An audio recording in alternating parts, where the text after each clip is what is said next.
इब्न अल जौजी ने सैयद अल खातिर में कहा कि एक युवा सुफियान अल थौरी के पास आया। वो सुफियान अल थौरी के पास आया और उनसे कहा, मैंने अपने रब से बहुत दुआ की लेकिन मुझे कुछ नहीं मिला।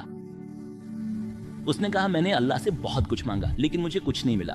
और आज तक लोग यही बातें दोहरा के, इसे कोई नहीं जानता, उन्होंने अल्लाह को नहीं पहचाना। तुम उससे कहते हो तुम उससे क्यों नहीं मांगते? कोई पति तुम्हारे पास आता है और कहता है मेरी एक समस्या है, तुम उससे कहते हो अल्लाह से मांगो। वो पूछता है इससे क्या हो रहा? हम अल्लाह को नहीं जानते, मदद नहीं करनी तो हमें छोड़ दो, अल्लाह सब जानता है।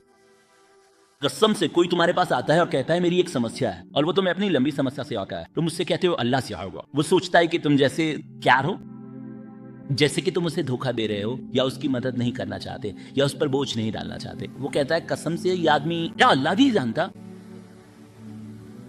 अगर देना है तो दो, अगर नहीं देना है तो छोड़ दो। हम जानते हैं अल्लाह, हमें मत समझाओ। वो कहता है हमारे भाई आज तक कोई कहता है मैंने अल्लाह से बहुत बार मांगा लेकिन उसने मुझे नहीं दिया। सुफियान अल थौरी ने उससे बहस करना चाहा। उसने मुझसे पूछा तुमने क्या मांगा? उसने कहा मैंने एक छोटी सी दुकान मांगी। उसने कहा किराने की दुकान? देखो उसकी समस्या किराने की दुकान है। क्या इस दुनिया में कोई है जिसके पास सिर्फ एक दुकान हो? क्या तुमने कभी किसी को देखा जिसके पास बड़ी इमारत हो?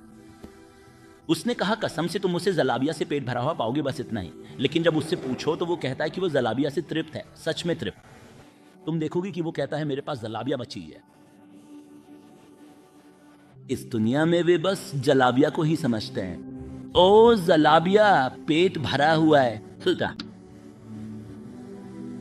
तो इस दुनिया में उन्होंने यही समझा।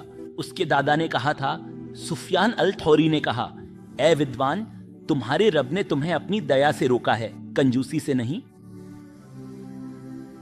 इस बात का यकीन रखो कि अल्लाह ने तुम्हें इसलिए नहीं रोका कि उसके पास नहीं है, बल्कि वो आगे देखता है, जानता है, और उसने रैब यानी अदृश्य पर नजर डाली है और वो सब जानता है।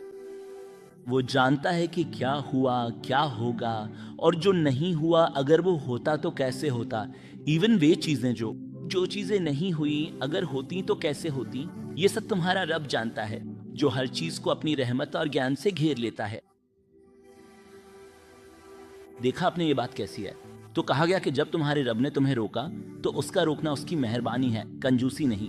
इब्न अल जौजी ने टिप्पणी करते हुए कहा, ईमान तब तक मुकम्मल नहीं होता जब तक ये ना जान लो कि अल्लाह का रोकना भी एक तरह की नेमत है।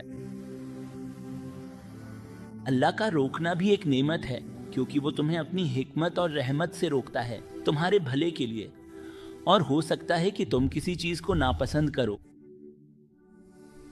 और तुम नहीं जानते, इसलिए तुम्हारे रब ने तुम्हें अपनी नेमत से रोका। ये उसकी मेहरबानी है, कंजूसी नहीं। इब्न रजब एक शेर पढ़ा करते थे लबाइस में।